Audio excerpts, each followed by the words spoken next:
सोमनाथाय नमः। ओम सोम सोमाय नमः। ओम त्र्यंबकं यजामहे सुगंधिं पुष्टिवर्धनम् उर्वारुकमिव वंदनामृत्योर्मुक्षीयमामृताय। ओम नमः शिवाय। सभी भक्तों से निवेदन है कि कमेंट में ओम नमः शिवाय लिखना ना भूलें। आज हम बात करने जा रहे हैं 12 ज्योतिर्लिंगों में से सोमनाथ ज्योतिर्लिंग के विषय में। शिव पुराण की कथा अनुसार क्या ऐसा मार्मम्य है और क्या कथा है शिव पुराण की जिसमें सोमनाथ ज्योतिर्लिंग के बारे में बताई गई। मित्रों, हमारे चैनल पे ज्योतिष, अंक ज्योतिष, हस्तरेखा और सभी प्रकार के ज्योतिष संबंधित दैनिक राशिफल की जानकारी प्राप्त होती है। आप सभी से निवेदन है कि चैनल को सब्सक्राइब जरूर कर दीजिए, लाइक शेयर कमेंट करना ना भूले। हम 12 ज्योतिर्लिंगों के बारे में आपको जानकारी देना चाह रहे हैं। तो आज की ज्योतिर्लिंग जो है, पहली ज्योतिर्लिंग सोमनाथ है। तो सोमनाथ गुजरात में सौराष्ट्र क्षेत्र में पड़ता है। शिव पुराण के अनुसार इस मंदिर की स्थापना और इस ज्योतिर्लिंग की स्थापना स्वयं चंद्रदेव ने की थी। यहाँ पे भगवान शिव ज्योतिर्लिंग रूप में विराजमान है। सोमनाथ मंदिर की कथा इस प्रकार से शिव महापुराण के अनुसार कि राजा दक्ष ने अपनी सभी 27 पुत्रियों का विवाह चंद्रमा देवता से किया, चंद्र से किया।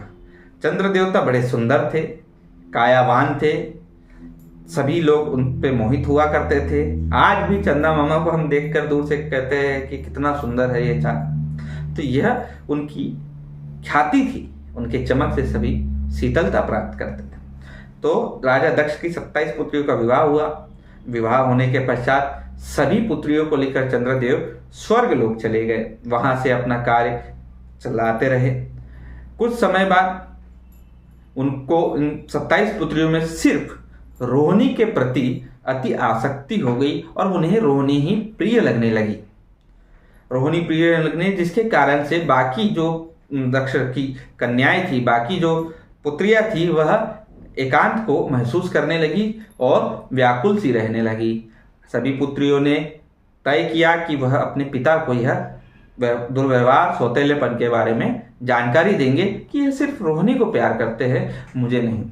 तत्पश्चात सभी कन्याएं दक्ष प्रजापति के पास गई और उन्होंने अपने पिता के सामने यह सब व्यथा सुनाई।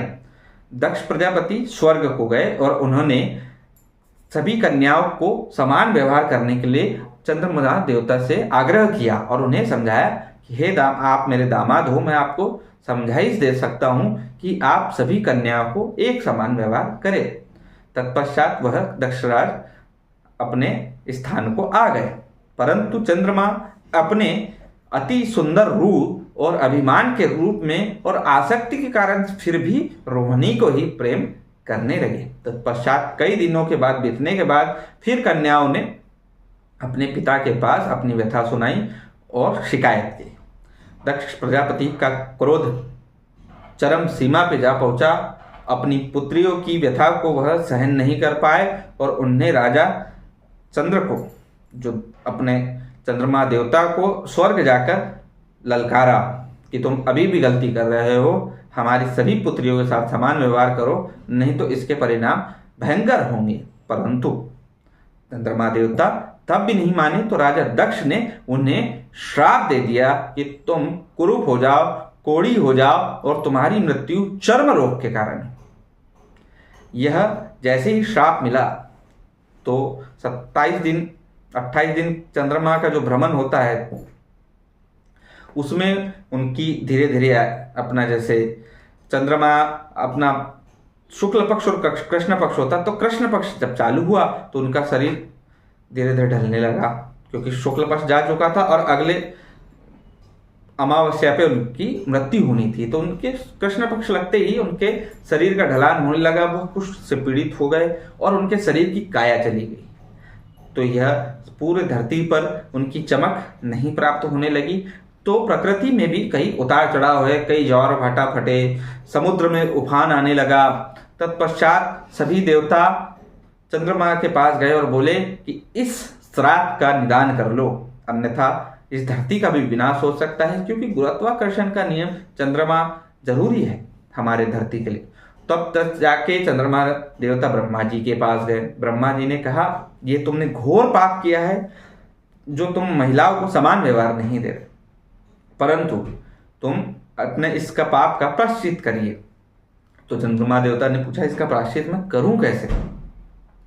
तो उन्होंने कहा मुझे नहीं, आप विष्णु जी से इस बारे में सलाह ली। इस विष्णु जी के पास गए।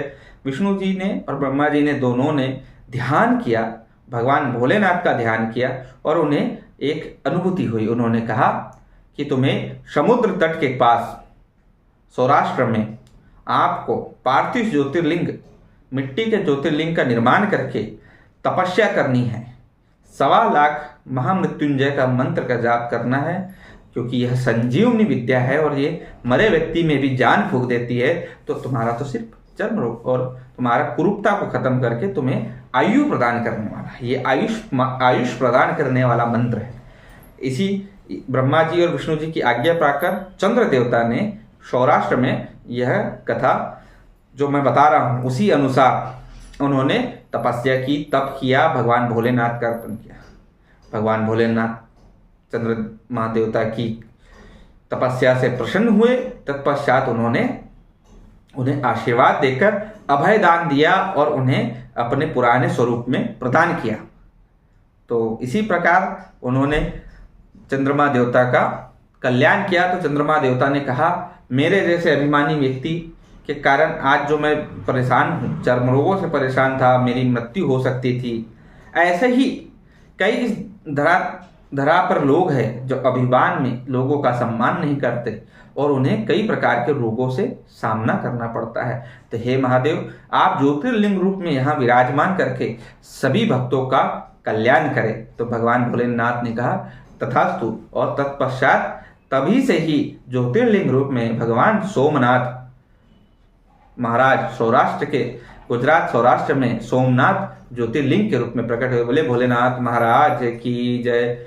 इस प्रकार से शिव महापुराण में सोमनाथ ज्योतिर्लिंग की कथा का वर्णन है।